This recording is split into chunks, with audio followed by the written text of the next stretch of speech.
Eden. Performed by Summer Morton. Chapter 1. I'm going to teach you to like pain. Dawn Alexander felt the tears trailing down her cheeks. She could only stare at the man who stood above her, a man with a face that was so heartbreakingly familiar, and shake her head. Her hands were tied behind her back. The rough hemp rope bit into her wrists. She'd strained to break free for hours, and the rope had sliced into her wrists as she struggled. Each ankle was bound to a chair leg. And Dawn was in hell. He smiled at her, a smile that was wide and charming, a smile that flashed the dimple in his left cheek. Right now, you don't understand how good the pain will be. You still cry out when I hurt you. He'd hurt her plenty. The nightmare wouldn't stop. He lifted the bloody knife and pressed the tip to her cheek. But soon, the real fun will begin. By the time I'm done, you'll be begging for the knife to slice you deeper. He means I'll be begging for death. Please, Dawn pleaded then as she had for hours, but he hadn't listened to her. The man she'd thought was her friend had turned into a monster before her eyes. Just let me go. His bright blue eyes hardened as he stared down at her. You came into my life, Dawn. You came to me. You tried to come between me and the one person who matters most. Her breath sawed out of her lungs. They were in a small cabin, far away from the busy streets of Baton Rouge. The man before her, she knew him. She'd known him for years. Jason Frost. Everyone in the area knew him. Tall, handsome, smart and strong.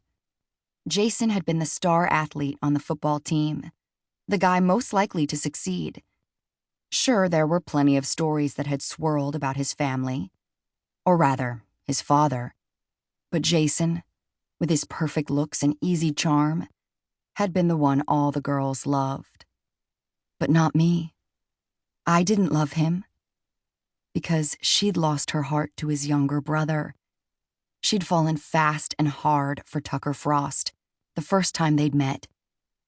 She'd been 13. He'd been 16. She'd been so taken by him that no other boy had ever been able to compare. But when he'd turned 18, Tucker had left her. He'd joined the Navy, gone far away. She'd heard people say that he'd become a SEAL. And he'd just vanished. Until a few weeks ago. Until he'd come back and she'd turned around and found him standing in the library at Louisiana State University. He'd been looking for her, and she'd been lost. Does Tucker know what you're doing? The broken whisper came from her.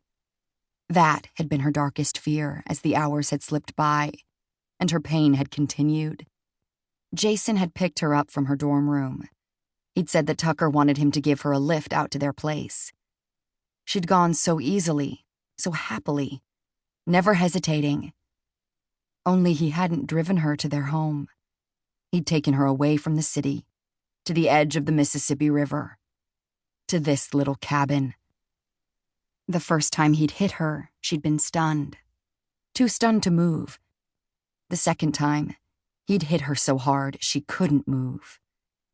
Jason tilted his dark head down, seeming to give her question deep thought. Her heart pounded frantically in her chest. Tucker won't like this, she said, desperate. You'd better let me go. You don't want Tucker angry.